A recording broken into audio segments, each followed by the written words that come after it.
Bismillahirrahmanirrahim. Assalamu alaikum. I hope you all are fine and staying safe and happy. I am your history teacher, Ms. Farheen, and I welcome you all to your history class. My dear students, as you know that we are on unit number 4 of your history books. So quickly pause the videos and open the books.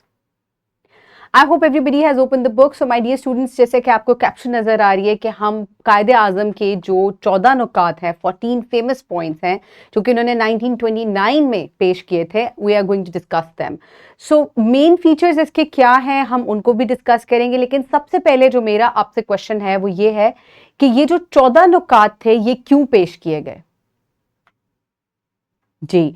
सो आपको याद होगा कि previous lecture में हमने Nehru report के बारे में पढ़ा था, और नेहरू रिपोर्ट एक बहुत इंपॉर्टेंट रिपोर्ट थी क्योंकि उसमें वो एक ऐसी रिप्रेजेंटेशन कर रही थी जिसमें जो लोकल अवाम थी, यानी कि उनको ब्रिटिश राज ने कहा था कि उनके लिए आप कॉन्स्टिट्यूशन बनवाना चाहते हैं तो आप किस किस्म का कॉन्स्टिट्यूशन में क्या आप चाहते हैं कि चेंजेस हों, तो वो आपको जो है वो बताने. तो नेहरू रिपोर्ट के अंदर मेनली क्या चीजें थी, मेनली उसके अंदर ऐसी चीजें थी जो कि मुसलमानों की फेवर में बिल्कुल भी नहीं थी. उसमें मुसलमानों से सेपरेट इलेक्टोरेट का हक भी छीनने की बात की जा रही थी.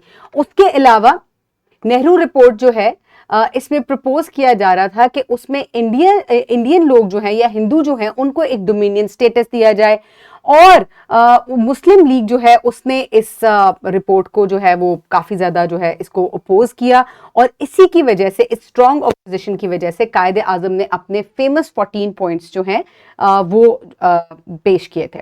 सो कायदे आज़म के अगर 14 पॉइंट्स की बात की जाए तो इनके मेन फीचर्स क्या थे और ये क्या जो है वो बताना चाह रहे थे. बेसिकली इसका इन पॉइंट्स को पेश करने का मकसद ये था कि जो फेडरल कॉन्स्टिट्यूशन है वो तमाम जो प्रोविंसेस हैं with provinces holding the residual power, जो फेडरल कॉन्स्टिट्यूशन है उसके अलावा प्रोविंसेस को भी जो है वो पावर देनी चाहिए, और मुसलमानों के पास, क्योंकि मुसलमान हिंदुओं की निस्बत माइनॉरिटी में थे, उनके पास भी एक प्रॉपर रिप्रेजेंटेशन होनी चाहिए, और प्रोविंसेस को एक यूनिफॉर्म ऑटोनॉमी देनी चाहिए ताकि वो अपने खुद मुख्तार जो है वो फैसले कर सकें. उसके अलावा 1/3 रिप्रेजेंटेशन मुसलमानों की होनी चाहिए सेंट्रल लेजिस्लेचर में, और उसके अलावा मुसलमानों को सेपरेट इलेक्टोरेट का हक भी दिया जाए, और फुल रिलीजियस लिबर्टी हो तमाम कम्युनिटीज की, ना सिर्फ मुसलमानों की बल्कि जितने भी दूसरे रिलीजन्स हैं उनको फुल रिलीजियस लिबर्टी होनी चाहिए. सिंध को बॉम्बे से सेपरेट किया जाए, और उसके अलावा जितने भी मुसलमान हैं उनकी, क्योंकि they are majority, their majority in Punjab, Bengal and NWFP, तो वहाँ जो है उनको protection of Muslim majorities in Punjab, Bengal and NWFP. Veto power का हक दिया जाए. वीटो पावर क्या होती है? वीटो का मतलब ये होता है कि अगर आपको कोई चीज़ नापसंद हो तो उसके खिलाफ आप आवाज़ उठा सकें और उसको नेगेट कर सकें कि okay we do not like this, या उसको ऑपोजिशन के लिए आप एक पावर दे सकें कि आप उस किसी भी चीज़ को नेगेट कर सकें या उसको इनकार कर सकें अगर वो आपकी फेवर में नहीं है. सो उन्होंने ये कहा कि जो दूसरी कम्युनिटीज़ हैं उनको वीटो पावर का हक होना चाहिए. इसके अलावा there should be reforms in NWFP, Balochistan as footed in other provinces. तो जो बाकी प्रोविंसेस हैं जिस तरह उनको उनके अंदर रिफॉर्म्स पेश किए जा रहे हैं, NWFP और बलूचिस्तान में भी वो होने चाहिए, और मुसलमानों की गवर्नमेंट के अंदर जो है वो एडिक्वेट रिप्रेजेंटेशन होनी चाहिए. 1/3 मुस्लिम मिनिस्टर्स इन कैबिनेट, कैबिनेट में भी मुसलमानों की रिप्रेजेंटेशन हो, and also protection of Muslim culture and education. Constitutional changes require agreement from the state. So कोई भी अगर कॉन्स्टिट्यूशन में चेंज किया जाए तो उसकी एग्रीमेंट जो है वो स्टेट से जरूर ली जाए. ये जो 14 नुकात हैं इनकी अहमियत क्या है, क्या सिग्निफिकेंस फिर इसकी हुई जब कायदे आज़म ने इनको पेश किया in response to the Nehru report. The main significance was to safeguard the political rights and highlight the distinct identity of Muslims also. मुसलमानों की जो एक अलग अहमियत और जो एक उनकी अलग आइडेंटिटी है उसको हाईलाइट करना. And also it became a foundation for future demands leading to Pakistan's creation.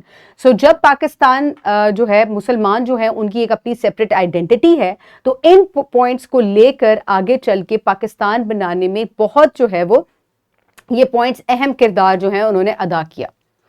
So my dear students, impact क्या हुआ इसका पॉलिटिक्स के ऊपर, इंडियन पॉलिटिक्स के ऊपर? It strengthen the Muslim League को जो है इसने मजीद स्ट्रेंथन किया. It also led the ground work for the future Muslim political demands and encourage Muslim unity and mobilization. So इसने मुसलमानों को भी मुत्तहिद किया, मुस्लिम लीग को फर्दर जो है स्ट्रेंथन किया, और जो आगे आने वाले मुख्तलिफ पॉलिटिकल लीडर्स थे और जितनी भी आगे पॉलिटिकल रिफॉर्म्स हुए उसमें भी इसने एक बड़ा मस्बत किरदार अदा किया. सो माय डियर स्टूडेंट्स, ये नेहरू रिपोर्ट के रिस्पॉन्स में दिए गए थे और इनकी बहुत अहमियत है, इसीलिए टू डेट ये बच्चों को उनके निसाब में या कोर्स बुक में पढ़ाए जाते हैं.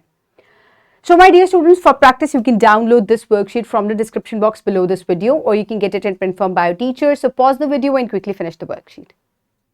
I hope everybody has finished the worksheet. For your homework, you will write a short paragraph in explaining that how did Jinnah's 14 points clarify the Muslim identity and their political demands in British India. I hope you have enjoyed today's lecture. Stay safe. Thank you so much and Allah Hafiz.